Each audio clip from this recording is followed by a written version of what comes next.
Olá, tudo bem com você? Vamos à recapitulação de mais uma lição da Escola Sabatina. Neste trimestre estamos estudando o tema O Amor e a Justiça de Deus. Lições muito importantes para entendermos aí o grande conflito, os bastidores desse conflito cósmico entre o bem e o mal. Questões que nem sempre são muito claras, a não ser que nós entendamos o grande conflito com base na Bíblia. Então, realmente são temas importantes. Regras de engajamento é o tema desta semana. Mas antes de começarmos aqui a recapitulação, quero pedir que você se inscreva no canal, se não fez isso ainda. Acione o sininho para receber as notificações de novos conteúdos. Compartilhe, comente aqui abaixo também do vídeo. Tudo isso faz com que o YouTube entenda que os conteúdos aqui do canal têm a sua relevância, ok? Vamos então ao tema, regras de engajamento, verso para memorizar. 1 João 3,8, que diz: aquele que pratica o pecado procede do diabo, porque o diabo vive pecando desde o princípio. Para isso se manifestou o Filho do Homem, ou Filho de Deus, para destruir as obras do diabo. E como sempre fazemos, damos uma olhada aqui na ilustração do nosso amigo Andrei Vieira, e mais uma vez aqui uma interpretação bem interessante do tema geral da lição, a cruz, ali uma água suja, a pessoa saindo da água, mas há um pincel ali indicando que uma linha está delimitando as coisas, né?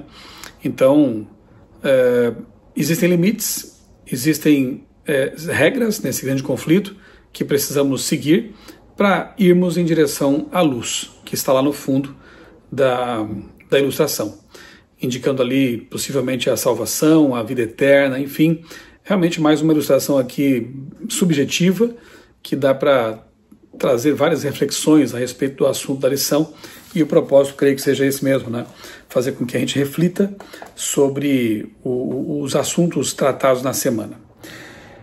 A introdução diz, aqui faz lembrar de Elias, no Monte Carmelo, aquela batalha entre as forças do mal, os sacerdotes de Baal e Deus.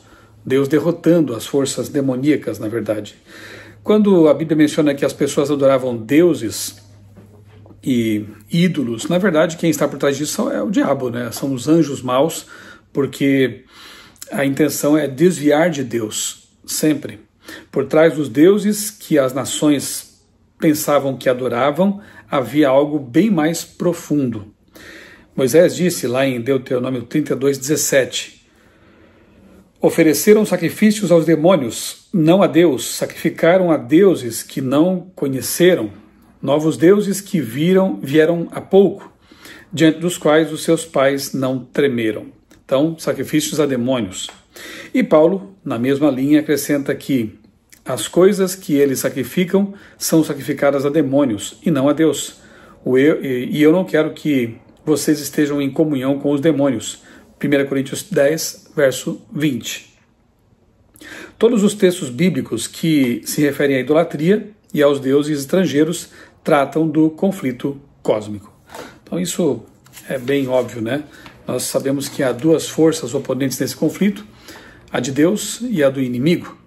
Não há meio termo, e nós temos que tomar nossa decisão de que lado queremos estar. Domingo, um anjo atrasado. Então nós vemos aqui aquele texto interessante lá de Daniel capítulo 10, em que há uma batalha pela mente das pessoas, por decisões, por reino, e ali nós vemos então anjos de Deus lutando para influenciar o rei da Medo-Pérsia.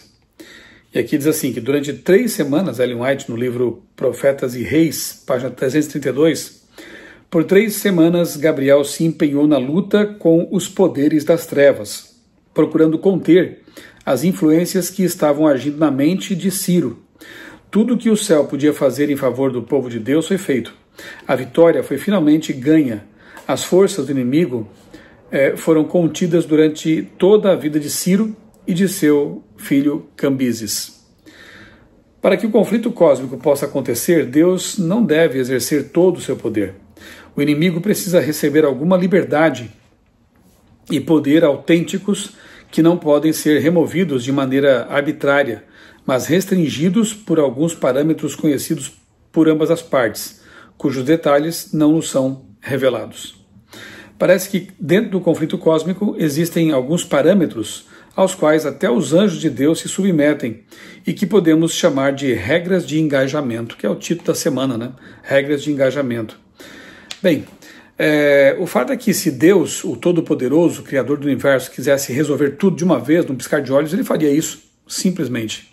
Mas o próprio Deus se impõe regras, e uma delas é permitir que as coisas fiquem claras, que o conflito se desenvolva a tal ponto de que todos os seres criados tenham claro na mente o que está acontecendo e tomem sua decisão com consciência e com informação suficiente para fazer isso. Então a liberdade de escolha, a liberdade dos seres criados, tanto anjos quanto seres humanos, seres de outros mundos, ela é respeitada por Deus, como já vimos aqui ao longo desse trimestre. Deus respeita o livre-arbítrio de seus seres criados e por causa disso ele precisa permitir que esse conflito se desenvolva a tal ponto que quando ele intervir, Deus ele realmente intervier da forma drástica como terá que fazer, né? Como diz lá em Isaías, a obra estranha de Deus, destruir os ímpios, os que se agarraram ao pecado, não haverá mais dúvida nenhuma de que Deus foi justo e de que Deus realmente quer o bem de suas criaturas, de que o governo concorrente é mau, é perverso e só trouxe sofrimento aos seres criados. É isso, né? Você já experimentou as limitações de agir unicamente por meio de princípios do amor e não da imposição? Que lições você aprendeu sobre os limites do poder? Quem tem filhos, eu tenho 3, sabe muito bem o que isso aqui significa, né? Quando os filhos crescem, se tornam maiores, donos de seu próprio nariz, o que nos resta como pais, a não ser orar, aconselhar e continuar amando incondicionalmente. Assim também Deus age conosco. Muitas vezes Deus tem que lidar com a nossa rebeldia, com as nossas escorregadas na vida, e Ele não força nada, não nos obriga a ser salvos, não nos obriga a andar de acordo com sua vontade. Ele convida, Ele apela, Ele chama por amor e tenta nos convencer realmente de que é melhor segui-lo. Então, os pais com certeza entendem isso. Experimentam as limitações de agir unicamente por princípios, amor e não por imposição. O dragão do Apocalipse. E aqui fala, a gente tem que ler Apocalipse 13, 1 a 8, um texto bem conhecido, né? E fala aqui dos limites do inimigo. Interessante a abordagem desse texto, né, sob essa ótica, um texto tão conhecido que a gente usa para falar sobre profecias, a besta do mar e etc. Né? Mas veja que interessante, o dragão, Satanás, concede poder e autoridade à primeira besta, que simboliza um poder político-religioso terrestre. O papado medieval, como nós bem sabemos. Esse poder é exercido para usurpar a adoração que é exclusiva de Deus. A besta profere blasfêmias contra o nome do Senhor.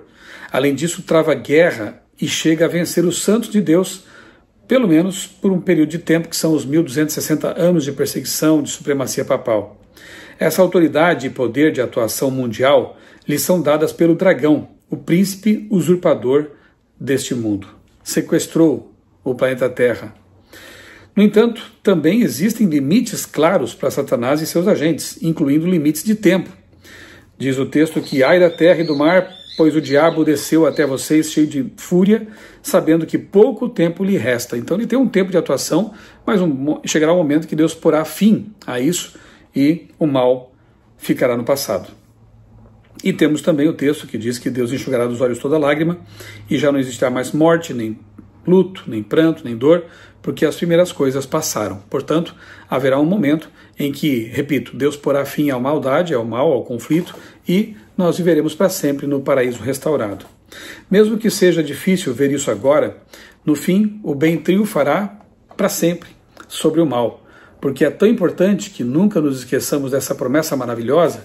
Eu já disse em palestras, né, que acho que foi Billy Graham quem usou essa comparação. Talvez não tenha sido porque no tempo dele não existia a palavra spoiler, né? Mas enfim, alguém fez essa comparação, né, de que a Bíblia, o Apocalipse especialmente, é o grande spoiler da história. Quando nós temos alguma dúvida com relação ao futuro, estamos passando por algum momento de tristeza, de provação, de dificuldade, é bom que demos uma espiadinha lá no fim do Apocalipse. Leiamos de novo Apocalipse 21, 22 e nos lembremos de que no fim da história o Cordeiro vence, o dragão é derrotado e os salvos vencem com o Cordeiro. Então, é bom, sem dúvida nenhuma, de quando em quando lembrarmos de que o nosso futuro é glorioso, de que no fim da história existe a vitória. Terça-feira, o caso de Jó, e aí os textos para leitura são Jó 1, 1 a 12 e 2, 1 a 7, que são capítulos muito reveladores, né? Porque aqui nós vemos como que Deus puxando a cortina da história e revelando os bastidores do grande conflito. Algumas coisas que aparecem aqui nesses textos logo de cara, interessantes, né? Você vê ali Deus, você vê filhos de Deus comparecendo à presença dele, então não podiam ser anjos, porque anjos estão o tempo todo na presença de Deus. Então o próprio Deus está ali, ali estão filhos de Deus que compareceram à presença dele, e Satanás, que quando Deus pergunta de onde você vem, ele diz de rodear a terra e passear por ela. Esse rodear a terra indica posse. Satanás havia sequestrado o planeta. E ele vem a uma reunião cósmica como esse representante usurpador do planeta Terra. Certamente que deveriam estar ali Adão e Eva, né? O Adão, o representante do planeta Terra, deveria estar ali, mas Satanás toma o lugar de Adão e torna-se o príncipe sequestrador deste mundo. E esses, então, filhos de Deus que comparecem à presença dele, que não são anjos, só podem ser, então, os representantes dos mundos não caídos, os Adões desses mundos não caídos. A Bíblia nos dá bastante margem para entender que existem outros mundos que não caíram em pecado. Nós temos o texto de Paulo que diz que nos tornamos espetáculos ao universo, tanto a anjos quanto a homens. Que homens são esses que no universo contemplam a Terra como um espetáculo? A palavra grega teatron, que indica realmente um espetáculo observado por outros. Pois é, nós cremos na existência desses mundos não caídos que aguardam a redenção do planeta Terra, a ovelha perdida, né? A ovelha desgarrada, que um dia será reintegrada a essa família celestial. Então aqui nós vemos pelo menos 4 coisas que a lição destaca, né? Houve um conflito celestial, não apenas um diálogo entre Deus e Satanás, já que outros seres celestiais estão envolvidos também. 2. Existe alguma disputa, assinalada pelo fato de Deus perguntar se Satanás havia reparado em Jó. Por que reparar em Jó? Essa pergunta faz bastante sentido no contexto de uma disputa mais ampla e que já existia antes. 3. Enquanto o Senhor diz que Jó era íntegro, reto e temente a Deus, Satanás afirma que Jó temia a Deus apenas porque ele o protegia. Satanás acusa Jó, é o nosso acusador, né? De ser fiel a Deus apenas porque Deus o protegia e o fazia prosperar. Essa era uma acusação contra o caráter de Jó, mas também contra o caráter de Deus, de um Deus injusto. 4. Satanás alegava ser injusto que Deus protegesse Jó com uma cerca de proteção, né? Pois isso tornava impossível que ele provasse suas afirmações. Isso mostra que Satanás tinha limites, regras de engajamento, e que ele queria prejudicar Jó. Então, Deus realmente limita a atuação de Satanás. Se não fosse assim, nós seríamos destruídos rapidamente. Porque o que o diabo mais quer é nos matar, nos destruir, causar maldades, né? E assim acabar com a raça humana. Mas Deus coloca limites na atuação de Satanás. Ainda bem que é assim. E aqui nós vemos então que Deus limitava a atuação dele. Chega um momento que é difícil entender isso, né? Mas eu penso que um dia Jó vai ficar muito feliz quando entender, quando souber que ele pôde vindicar o caráter de Deus. Jó só serve a ti porque tu o abençoas. E Deus disse, não é assim. Jó é fiel porque ele me ama. Qual é a prova disso? Então Deus permitiu, Deus reduziu, digamos assim, as limitações de Satanás, e ele então faz com que Jó perca as suas propriedades, com que Jó perca seus filhos, com que Jó perca a sua saúde mesmo. E mesmo assim, nessas provas terríveis, ele não blasfema contra Deus, ele não rejeita a Deus, não nega a Deus. Então ficou provado para todo o universo que é possível ser fiel a Deus tanto na prosperidade quanto na falta dela, tanto na saúde quanto na doença, que a nossa fé, que nosso amor para com Deus, nossa devoção para com Deus não estão condicionados às circunstâncias, independem das circunstâncias. Tanto é que Jó chega um momento que diz, mesmo que ele me mate, nele confiarei. E ele diz que um dia, ainda que ele morresse, ele veria com os próprios olhos o Redentor. Ele cria na ressurreição física, na ressurreição que nos dará olhos imortais e com os quais veremos o nosso Salvador, o nosso Deus, Pai, Filho e Espírito Santo. Então, Jó, ele honra o seu Criador sendo fiel. Ele um dia saberá que a história dele foi um testemunho poderosíssimo ao longo dos séculos e milênios, e que hoje ainda, olha aí, estamos estudando Jó agora, né? Nessa lição. Ainda hoje nos motiva a ser fiéis independentemente das circunstâncias, e revela o que está por trás do grande conflito. Satanás foi derrotado por Jó, na vida de Jó, como tem sido na vida de vários servos de Deus ao longo da história que são fiéis, e repito, independentemente das circunstâncias. Satanás trouxe calamidades contra a família de Jó, mas o patriarca continuou a bendizer o Senhor, mostrando que as acusações eram falsas.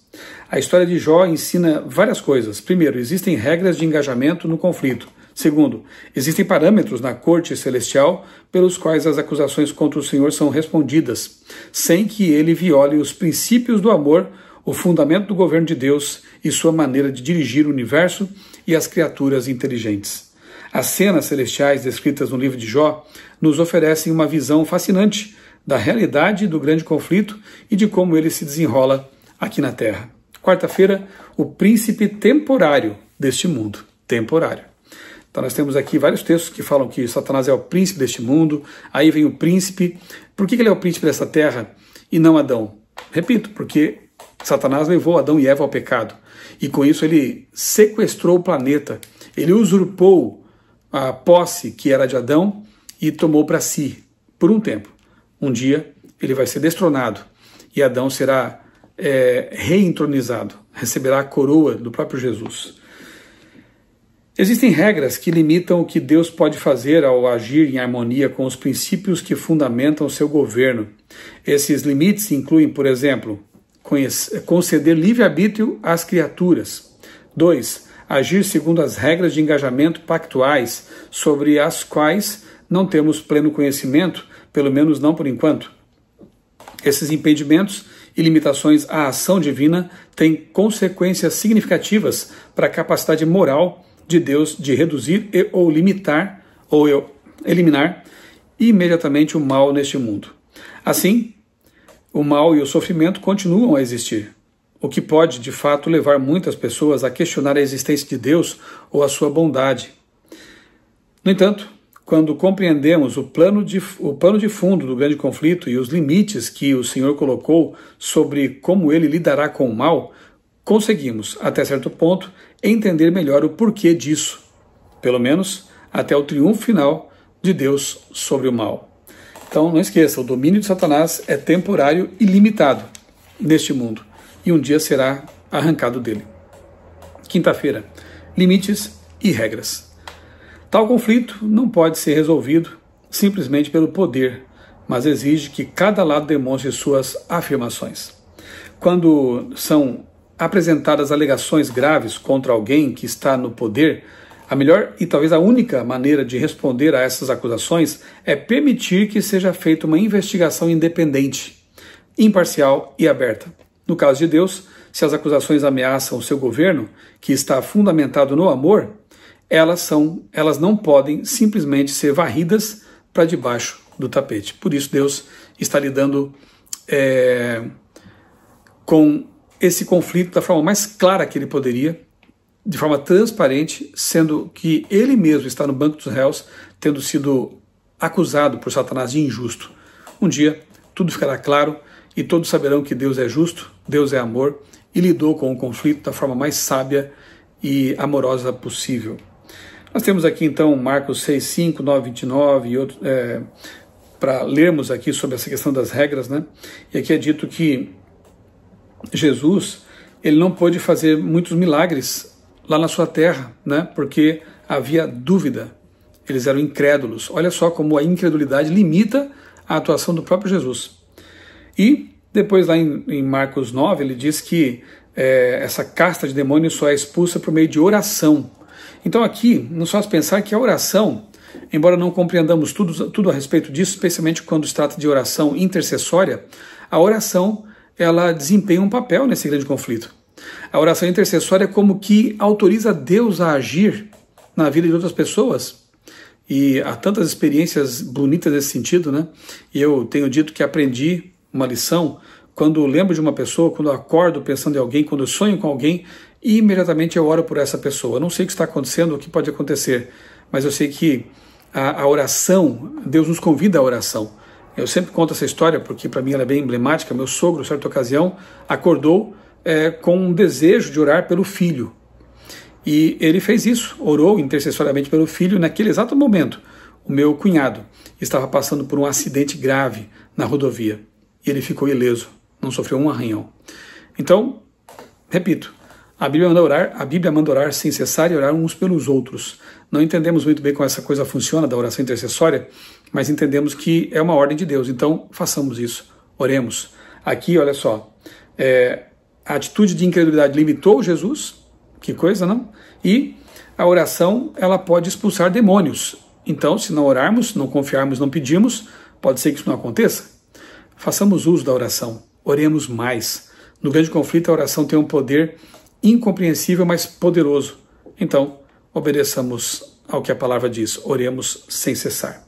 Eu vou encerrar lendo aqui um trechinho da parte de sexta-feira, texto do Testemunhos para a Igreja, volume 1, de Ellen White, que diz assim: o diabo é astuto demais para apresentar-se aberta e ousadamente com suas tentações, pois então as entorpecidas energias do cristão seriam despertadas, ele até se assustaria, ficaria com medo e buscaria Deus.